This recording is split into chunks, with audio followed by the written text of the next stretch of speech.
Hello, I'm Hannibal Irizarry. Today I'd like to talk to you about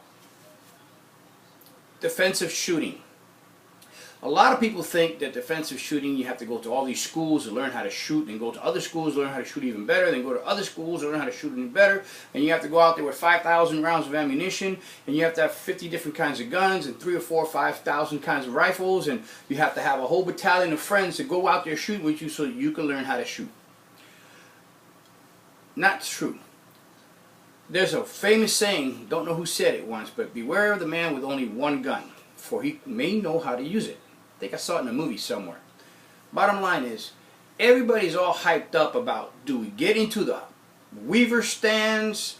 Do we get into the isosceles stands? Do we get into shooting one-handed with the right hand, one-handed with the left hand? Do you hold the gun, with a pistol grip, to the side like this, the old gangster style? You know what? I find that the best thing to do is do what comes natural. If you're showing off at the gun range to your girlfriend, your significant other, your buddies, fine. Shoot any way you want, get in any position you want. As long as you can make hits consistently on target, that's great. But if you're going to be shooting in a life and death situation, you have to realize one thing is going to be paramount. If you miss or if you hesitate, you're not coming out of it alive. At the gun range, you can make mistakes because the targets don't shoot back. In the real world, the bad guy may have a gun, he may have a baseball bat, he may have a knife. If you fumble your presentation of the gun when you pull it out and bring it out towards that target, that could be the end of your life. So, you know this already in the back of your mind. And the first thing that's going to happen to you is you're going to get that old crap factor when somebody attacks you. For that old crap factor, it even happens in the wildlife. You ever drive down the back road and you see a deer, it gets in the headlights, what's the first thing it does? It squats real low real quick and freezes just for a split second before it catapults out there. Us humans do the same thing. We run into a situation where we're in danger and we freeze just for a second, squat down, take a lower profile because we are freaking out. We got that old crap factor, and then we either decide to run, we decide to fight, or we decide to flee. The reason why that happens is because in your subconscious, in your back of your brain, when you're in danger, you forget all the stuff that we know, the fancy motor skills, the eye-hand coordination, all that goes out the window. The only thing you're relying on is your pure, basic survival instincts. Well, we need to learn how to use basic survival instincts because they're always going to be there whether you know how to shoot or not. You still have basic survival instincts. If you use those basic survival instincts, you will win a gunfight every chance you do it. So, what do you do to use basic survival instincts? Forget aiming, forget trigger pulling, forget everything, forget presentation, forget stance. None of that matters. Easiest way to take your gun and shoot your target is to point. See this little finger here? Look at that. You got 2 fingers. I bet you everybody watching this video and everybody who knows the person watching this video has the ability to point at something. And you do that with deadly accuracy. You see that, you see that, you see that, you see that, you see that. Look, both fingers. You can even point 2 directions at the same time. Why?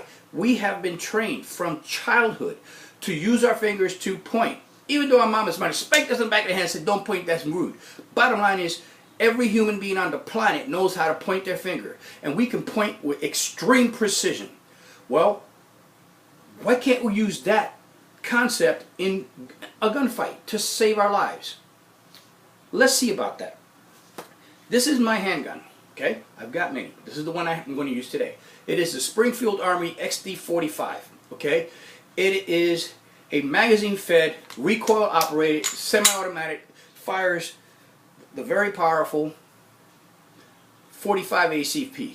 I like to use 230 grain jacketed hollow points.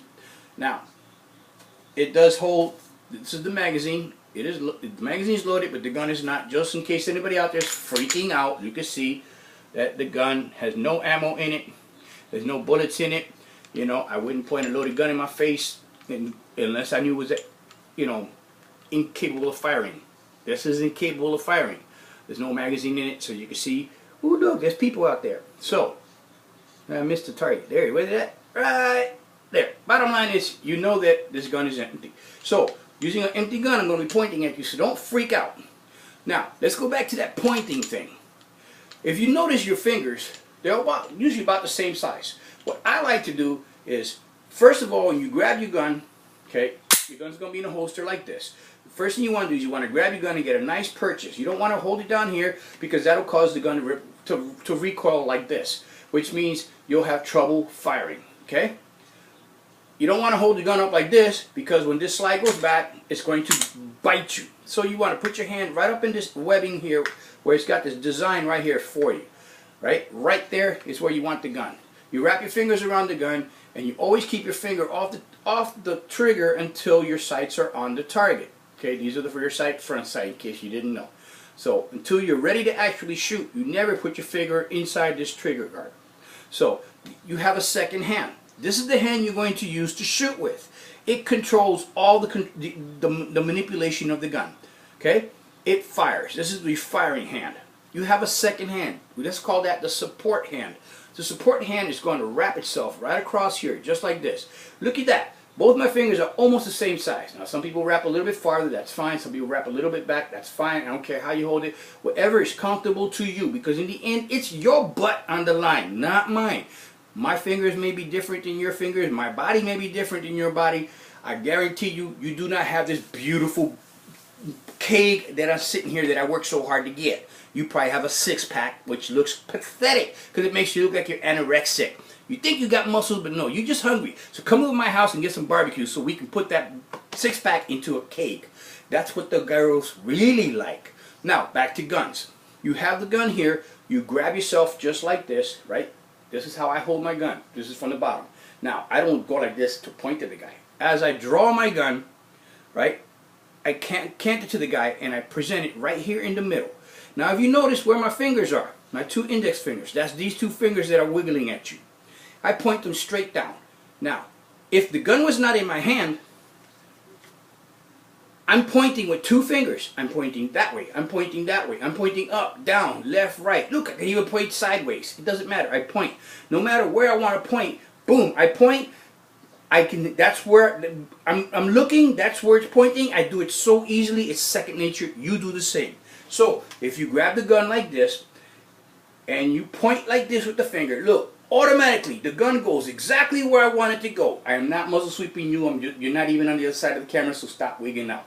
But I take my gun, again, I draw it out of my holster, put it right in front of me, get my hands together in the front, and immediately I go straight out forward, and as soon as I get out, I don't have to look for the sights. They're already there because my natural point of aim has already got my eyeballs lined up. Yes, I focus on the front sight, but you don't have to at close range. All you have to do is point. Remember what I said? When you point with the finger, that's where everything is at that you're looking at. When you point with your fingers, here's the fingers, you point at the target at close range, which is say 7 yards or 21 feet. That is what they decided. The people in the know have decided that's where you need to be able to draw and fire to survive, because the guy's going to be able to run 21 feet or 7 yards and stick a knife in your chest if you don't shoot him by then. So, at 7 yards, you point, you pull the trigger, and bang, the gun goes bang. As a result, because you're pointing in that direction, you're going to hit in that direction. Now you're wondering, nobody pulls the trigger with the finger on the outside of the trigger guard. Correct. So as you're pulling out, you've already pointed, right? As you're pulling out, you slap that finger right in the trigger guard and you get in there. When you get in there, bang, you fire, the gun goes bang. And then the slide, of course, automatically goes to the rear. You're still pointing. See, the finger's still pointing. I am pointing in that direction. I don't even have to aim. I don't even have to use my sights. All I have to do is point, just like I am when I was 5 years old and I was pointing at something. Daddy, I want that. Guess what? I'm pointing. It's going to hit. Now granted, this will not work if you're trying to shoot in a competition, shooting out at 50, 70, 80, 100 yards. No, it won't be as accurate. But in the life and death situation distances, which is the distance a guy has to be to take your wallet from you when he pulls a knife, you're going to point at him with this finger, one in the trigger and one here, just like that. You're pointing at him. You do not need to look at those sights. If you use the sights, you will be a lot more accurate. So you should use your sights. I'm not saying don't, but I guarantee you, trust me, when the crap hits the fan and your life is in danger, you are not going to remember to be looking for the front sight post. You're not going to remember about trigger control, trigger squeeze, proper grip. You're not shooting stance. Should I go to a Weaver stance? Should I go to an isosceles stance? None of that's going to remember. You know what else is not going to work? You're going to experience audible exclusion, which means you're not going to hear anything that anybody is telling at you. People are going to be yelling at you. You're not going to hear it.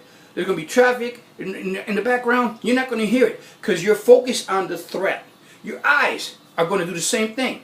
You're going to look at that guy, and that's the only thing you're going to see. You're going to forget about your front sight. And every firearm instructor tells you, focus on the front sight, focus on the front sight, focus on the front sight. Well, our basic instinct is to focus on the threat. So if you're focusing on the threat, how in the crap are you going to focus on the front sight when you're working with your subconscious, with your basic animal instincts? So that focus on the front sight is not going to work. That's great if the guy's across the street 25 yards. You have time to take the time to focus on the front sight. But when the guy is within knife fighting distances, which could be from anywhere from 0 to 7 yards or 21 feet, it's up to you to figure out how in the world you're going to pull that gun out here, get it out here without him grabbing it. If he's up in arm's range, you do this, he takes the gun away, you deserve him to take the gun away from him. Give it to him and give him a box of ammo so you can have fun at the range because you're dumb enough to give it to him. If he's that close to you, keep the gun close. Pull up to here and bang, bang, bang. Guess what? I'm pointing again. Look at where my fingers are. From right here, I go bang, bang, bang. I am pointing. I'm not even using my sights. Right up here. If he's close enough to grab my gun, he's going to get shot. I don't care if I put a perfect tight groups in the heart. So what? I'm just going to fill him with lead. I got 13 plus 1 in here. One of them is going to hit him. And if at knife fighting distances or at give me your wallet distances, he's going to get tagged. So from up in here, bang, bang, bang. He's a little bit farther. I can take the time to get out there and aim. But I'm not aiming. I'm just pointing. It's called point shooting. Can't speak. I forgot my language. Point shooting. It's also called instinctive shooting. At close range, 7 yards or below, that's all you need. So stop panicking about, oh, I have to get the proper shooting stance, or my Bianchi holster has a snap that I have to take off. None of that crap counts. Once you have the gun in your hand, because of course that's the first thing, you got to make sure you put your hand back there and make sure you have a good purchase of the firearm. Once you have the gun in your hand and you pull it out, just point, pull the trigger, gun go bang. That's all it takes. You do not have to sit there and close one eye and put yourself in this position and be like, let me get my front sight post where I got to remember my breath control. Deep breath in, let it out, squeeze. You don't have time for that crap. You can either lay down some rounds, lay down now like you had to lay down yesterday. If you hit the guy before he showed up to the scene, that's too late. Get him now. You got to shoot now. You have to shoot fast. And you'll keep shooting until he either surrenders, runs away, or drops like a sack of flour and is no longer a threat. Once that happens, you cannot shoot him again. You become a criminal at that point and you'll have to answer for that. So, just to recap real quick. In close range, 21 feet or less. For you metric guys, 7 yards. Well, that's actually standard. 7 yards or less. That's a 7-yard rule, 21-foot rule. If they're closer than that, you need to have the gun already in hand, and you should already be pointing at them because they're close enough to hurt you. They're going to be up on you in 2 seconds, and you only have 2 seconds to pull the gun, get up to near shoot. So you don't have time to aim. Just point, just like that. Put your finger in there and bang, bang, bang, bang, bang. Fire 3, 4, 5 shots. Pause for effect, see what happens, see if you got anything. That's it. Any questions, you can email me at, what's my email address? I forget. It is onegoodleatherneck@gmail.com. Please forgive my erroneous mess ups in this. This is my very first video. Okay, actually my second one. I have another one out there where I actually shoot at 3 targets, 5 shots on 3 targets in 2.53 seconds from holster. Check that out. Thank you. And if you have any questions, again, I will answer any questions that I can. Have a great day. Thank you for watching Crackshot Chronicles.